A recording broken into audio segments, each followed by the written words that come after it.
Namaste, I am JB and Shamala Siddiqui, Faculty of Physiotherapy and Diagnostic. Today this video I will talk about body temperature measurement and role of hypothalamus and fever. So what is body temperature? Body core temperature and skin temperature. The temperature of the deep tissues of the body, the core of the body remains very constant within a 1 Fahrenheit and 0.6 Celsius except when a person develops a febrile illness. Indeed, a nude person can be exposed to a temperature as low 55 degrees Fahrenheit and as high 13 degrees Fahrenheit in dry air and still maintain an almost constant core temperature. The mechanism for the regulating body temperature represents a beautifully designed control system. In this chapter, we discuss this system as it operates in health and disease. The skin temperature, in contrast to the core temperature, rises and falls with the temperature of the surrounding. The skin temperature is important when we refer to the skin's ability to lose heat to the surrounding and normal core temperature. No single core temperature can be considered a normal because measurement in many healthy people have showing a normal temperature measurement orally. So, the average normal core temperature is generally considered to be of between 98 degrees Celsius and 98.6 Fahrenheit when measured orally and about higher when measured rectally. And the body temperature increases during exercise and varies the temperature extremes of the surrounding because the temperature regulatory mechanisms are not perfect. When excessive heat is produced in the body by strenuous exercise and the temperature can rise temporarily high as 101 Fahrenheit and to 104 Fahrenheit. Conversely, when the body is exposed to extreme cold, the temperature can fall below 96 Fahrenheit. So, how body temperature is controlled by the balancing heat production and heat loss. When the rate of the heat production of the body is greater than the rate at which heat is being lost, heat build up in the body and the body temperature rises. Conversely, when heat loss is greater but both body heat and body temperature decreases.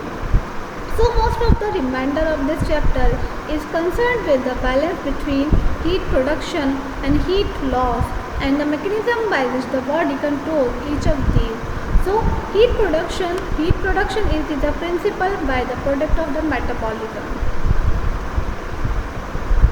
So the most important of these factors are firstly basal rate of the metabolism of all the cells of the body.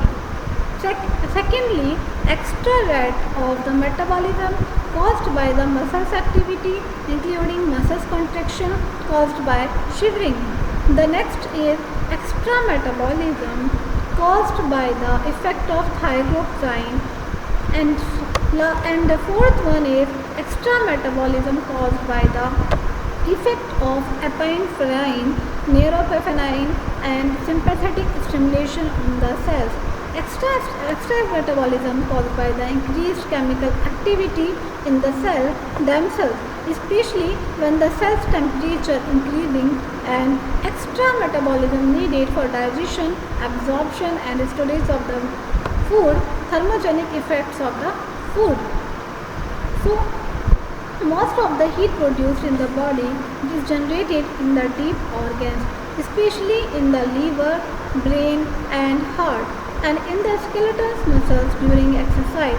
Then this heat is transferred from the deeper organs and tissues in the skin where it is lost to the air and surrounding.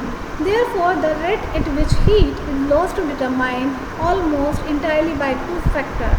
Firstly, how rapidly can be heat conducted from where it is produced the body core to the skin, and how rapidly heat can be transferred from the skin to the surrounding. Let us begin by discussing the system that insulate the core from the skin surface. And the skin, the subcutaneous tissue, and especially the fat of the subcutaneous tissue act together a heat insulator for the body. So heat conduction to the skin by the blood is controlled by the degree of the vasoconstriction of the arteriole and the arteriovenous anastomosis that supply blood to the venous plexus of the skin, and the vasoconstriction is controlled almost entirely by the sympathetic nervous system. Namaste, I JVM Shamala Siddiqui, Faculty of Physiotherapy and Diagnostic. Today in this video, I'll talk about blood and composition and its function. So, what is blood? Blood, it is a fluid connective tissue that consists of plasma, blood cells and platelets, and it circulates throughout the body, delivering oxygen and nutrients to various cells and tissues. It makes up 8% of our body weight, and average adult possesses about 5 to 6 liters of the blood. We have seen blood consists of cells known as formed elements of the blood. These cells have their own function and roles to play in the body, and the blood cells which circulate all around the body are as follows. For example, WBCs, RBCs and platelets.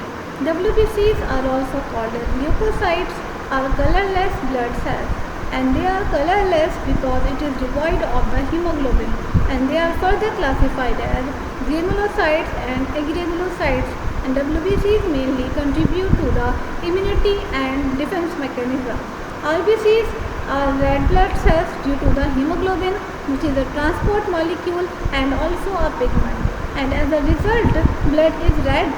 The types of the WBCs are granulocytes and agranulocytes. There are 5 types of WBCs present in the blood granulocytes.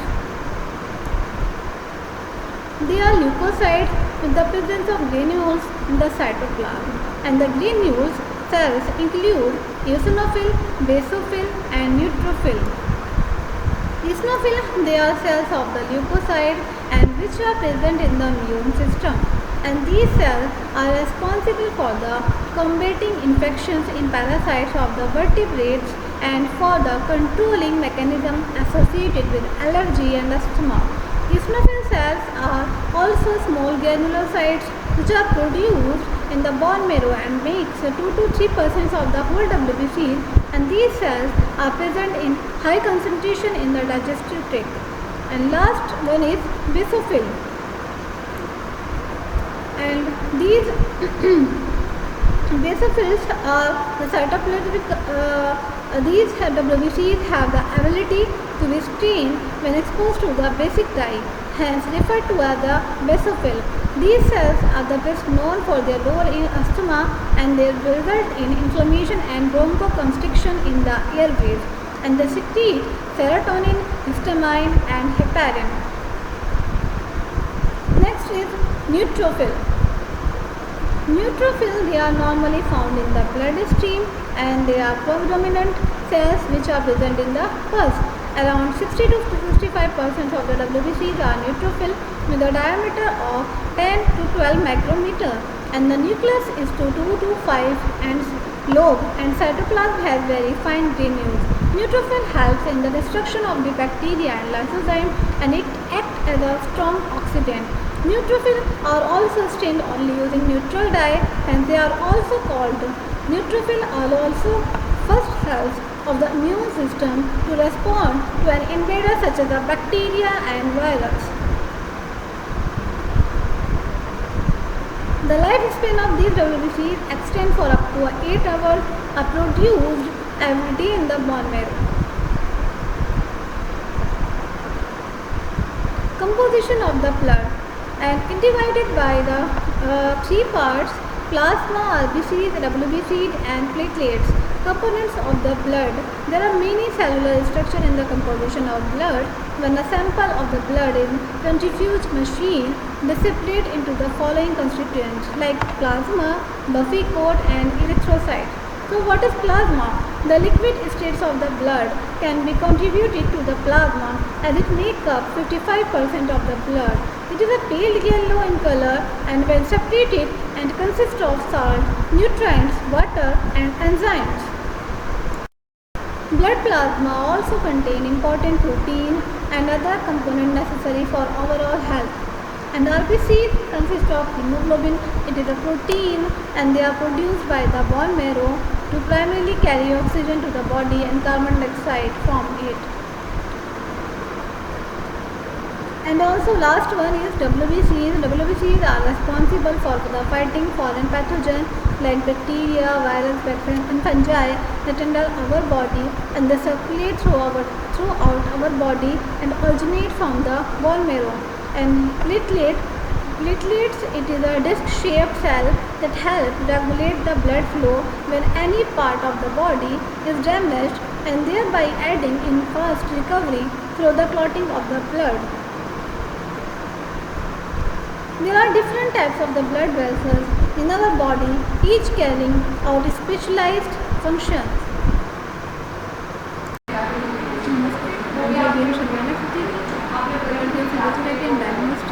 Today this video I'll talk about the basic steps of the tissue processing.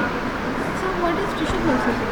Tissue processing describes the steps of the required to take an animal or human tissue from the fixation to the state and where it is completely integrated with the suitable histopathological vaccine and can be templated ready for the section splitting in the microscope.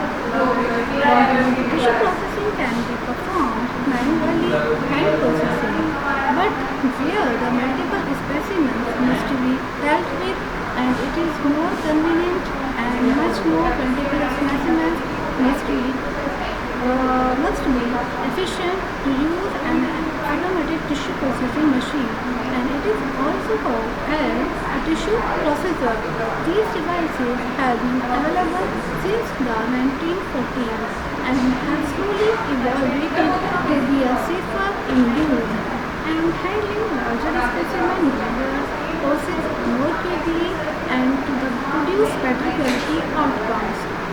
So there are two main types of the processors. Firstly, the tissue processing for the dip and dump machines. Dip and dump machines where the specimens are transferred from the tissue transfer and container to the processor and the fluid processing to the form container where the specimens are held in a single processing chamber and reports. Other fluids are pumped and also as required. Most modern fluid transferring processing are pumped with temperature, effective fluid circulation and incorporate vacuum pressure cycle and to enhance its processing and reduce processing times. The next, first, for example, obtaining a fresh specimen. Fresh tissue specimen will come from the various sources. It should be noted that they can very easily be damaged during removal from the patient or experimental animal. It is important that they are handled carefully and approximately fixed as soon as possible after dissection. Ideally, fixation should take place at the site of the removal, perhaps in the operating theatre, and not possible immediately following transport to the laboratory. The next step is fixation. The specimen is placed in a liquid fixative agent like formaldehyde specimen and also formalin, and this will slowly penetrate the tissue causing chemical and physical damage that will harden and preserve the tissue and protect it against subsequent processing steps. There are limited number of reagents that can be used for the fixation, as they must possess a particular property and make them suitable for this purpose. For example, tissue components must retain some chemical subsequently, and also formalin usually a phosphate buffer solution. It is the most popular fixate way for the preserving tissues that will be processed. To prepare a paraffin sections, ideally specimens should remain in fixative for the long enough for the fixative to penetrate into every part of the tissue, and then for additional periods to allow the chemical reactions of fixations and equivalent fixation time. Generally, this will mean that the specimen should fix for the between 6 and 24 hours. Most laboratories will use a fixative strength as the first station in the procedure, and following fixation, the specimen may require further dissection to select the appropriate areas.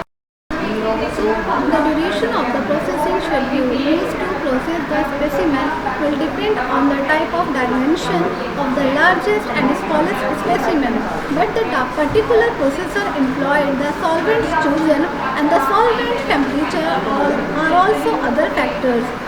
The following example is based on a 6-hour schedule suitable for use in lace-up and repeat tissue processing. The next is dehydration. Because melted paraffin wax is hydrophobic, immiscible with water, and most of the water in a specimen must be removed before it can be infiltrated with wax, and this process is commonly carried out by the immersing specimens in a series of ethanol solutions of increasing concentration until pure water-free alcohol is reached, and ethanol is miscible with water in all proportion, and water in the concentration is used to avoid excessive distortion of the tissue. Unfortunately, although the tissue is now essentially water-free and still can't infiltrate it with wax, because wax and ethanol are largely immiscible, and also have to use an intermediate solvent that is fully miscible with both ethanol and paraffin wax. This solvent will displace the ethanol in the tissue, then will be displayed by the molten paraffin wax, and this stage is called as clearing, and the reagent used is called a clearing reagent. And the term clearing was chosen because many clearing agents impart an optical clarity and transparency to the tissue due to their relatively high reflective index. Another important role of the clearing agent is to remove a substantial amount of the fat from the tissue, which otherwise presents a barrier to wax infiltration. This tissue can now be infiltrated with a suitable histological wax. And although many different reagents have been evaluated and used for the purpose of over many years, and the paraffin wax based histological waxes are the most popular. A typical wax is liquid at 60 degrees Celsius and can be infiltrated into the tissue at the temperature then allowed to the cool to 20 degrees Celsius. Now that the specimen is thoroughly infiltrated with wax, and it must be formed into a block which can be clamped into a microtomb for section cutting, and this step is carried out using an embedding center where a mold is filled with a modern molten wax and the specimen placed into it. The specimen is very carefully orientated in the mold because its placement will determine the plane of the section. An important consideration in both diagnostic and research histology. A cassette is placed on top of the mold and topped up with more wax, and the whole thing is placed on a cold plate to solidify. Although xylene is used widely as a clearing for the tissue processing, it is a toxic reagent, and some laboratories prefer to use less toxic alternatives such as isopropanol and other xylene substitutes. For this method to be a successful, higher wax temperature are required so that isopropanol can be eliminated from the specimen during infiltration. Thank you.